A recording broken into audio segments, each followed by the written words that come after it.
What's up mga kabordi? So ngayon po meron tayong papakita sa inyo ang ating nabili na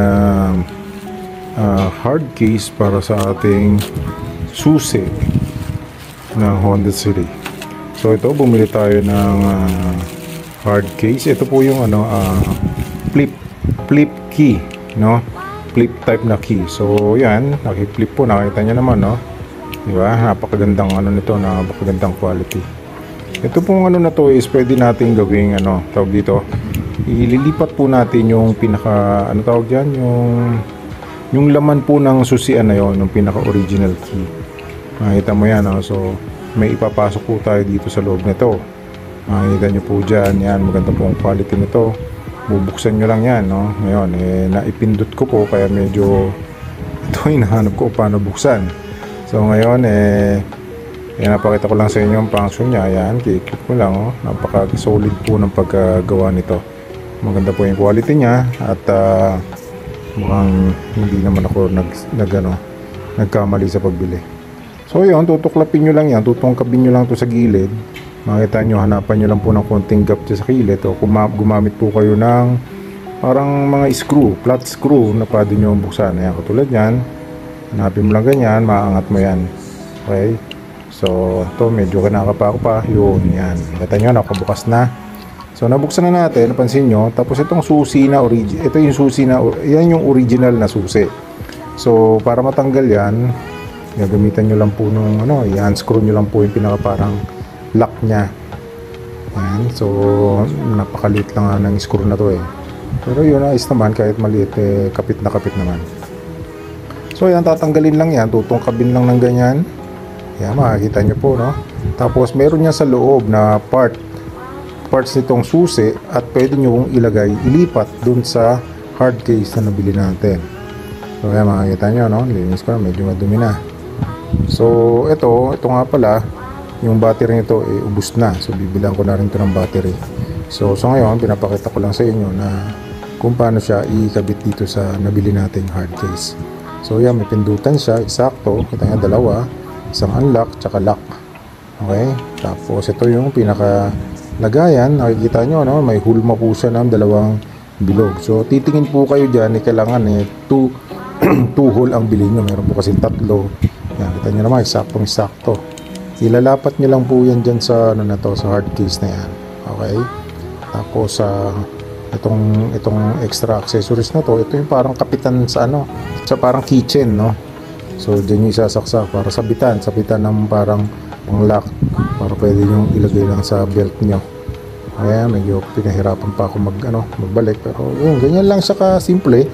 So eksakto nyo lang po yan na tawag dito is mailagay nyo lang ng eksakto. Nakita nyo yan, tapos ibabalik nyo lang po ng ganyan. Ayan, napakadali lang, di ba?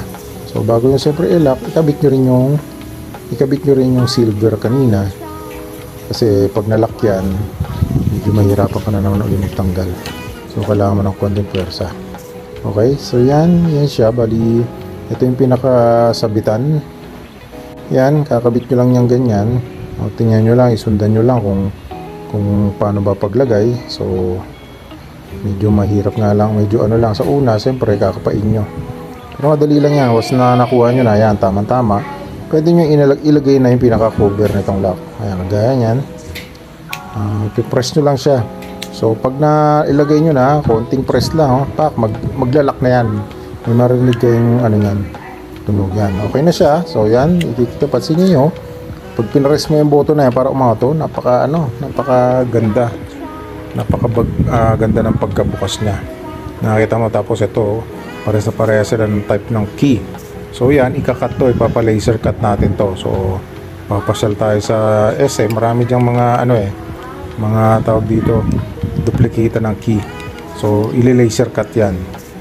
So yun, tingnan nyo naman ang quality, napakaganda po ng quality nito. Wala akong masabi, hindi siya yung plastic na mumurahin, parang OEM talaga to. Yung sabihin nyo, original talaga siya. So yan, kita nyo, ganyan siya itsura niya pag naisara nyo na. Tapos dito sa gilid, sa loob ng meron kasama tong Honda logo. Cover yan doon sa likod. Kita nyo yan. So once na napaano na natin to, napa laser cut na natin, tsaka natin siya ididikit. Kasi parang yung ano na may sundutan to, tsaka rin hindi bumukas eh.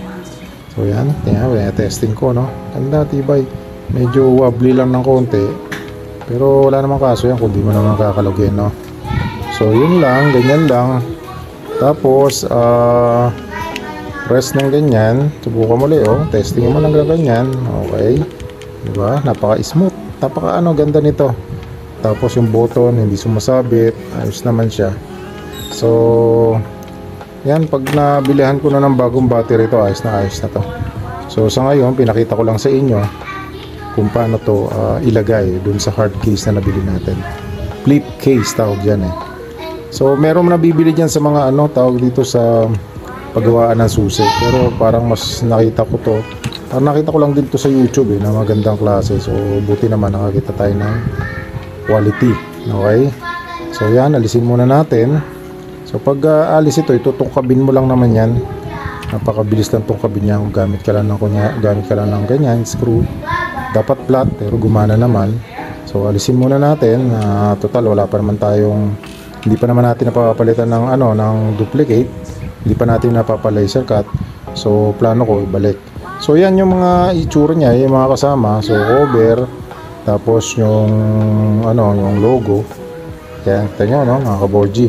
So ito yung pinaka ito yung nilalagay sa loob ng hard case. So nasa loob po niya yung battery. So ipapakita ko sa inyo kung paano natin kalasin. Sa ngayon tinanggal ko na yung battery nito sa loob. Kasi bibilihan ko na sana. So yan, dyan yung battery. Pansin nyo, wala yung battery niya sa loob. So bibilihan ko na lang din, siguro sasabay ko na to pag nagpa laser cut tayo. I'm sure meron naman yung mga nagle-laser cut na battery. So at least madadala natin yung battery para sukat na sukat talaga siya. So yun, ibinalik ko na uli. Tapos ganyan siya bali mangyayari, no? So nga pala, ipinapakita ko lang sa inyo lahat to. At sana po huwag kayo magkakalimut mag-subscribe sa aking channel, no? Paki-click na rin po yung share, tsaka like button, pati bell button. So far, ayos naman tong natin na nabili. At maganda naman yung niya, quality. So ito, ibabalik lang muna natin yung original uli. Ganyan din kadali siya. Pag nabalik nyo na, after nyan pwede nyo na lang pwede nyo i-screw. So i-screwhan nyo lang uli. Gusto ko lang ibalik para tawag dito, hindi mawala, kasi ganoon din, kakalasin din natin kasi papalaser cut natin yan. So gagamitin kasi natin yung pinaka original na magiging pattern para dun sa nabili nating hard case or flip case. Okay, so yan, sana yung makuha natin is tawag dito, yung shop na madalahan natin is magaling naman mag-cut. Actually meron na akong dinalahan ng ganito dati, magaling naman siya mag-cut. Kalimutan ko lang yung pangalan ng yan usually nasa SM Mall lang yun pero madali na maghanap, marami na yan yung nabili natin. So ayos naman. So kita nyo medyo wobbly pero maganda naman siya, maganda naman ang quality, ito lang ako masabi.